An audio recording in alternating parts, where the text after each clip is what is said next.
Hey guys, so for today's video mga kakuyor, so matagal-tagal din tayo hindi nakapag-post, nakapag-vlog at hindi tayo nakapag-update sa inyo guys.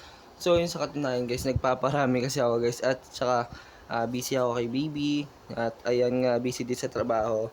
So di ko na nabibigyan focus itong mga isda natin pero nakapapakain naman natin sila ng tama. Hindi lang tayo talaga nakapag-vlog. So ito guys, update ko kayo sa mga firecracker ko at ayan, dumadami na sila. Yan. Yung iba na benta na natin for wholesale. Then ayan, nagtira tayo mga breeder natin. Soon malaki na yung lagayan nila. Pan na talaga guys. At ayun mga kakuyor, abang-abang lang kayo. Marami tayong marirelease niyan next month.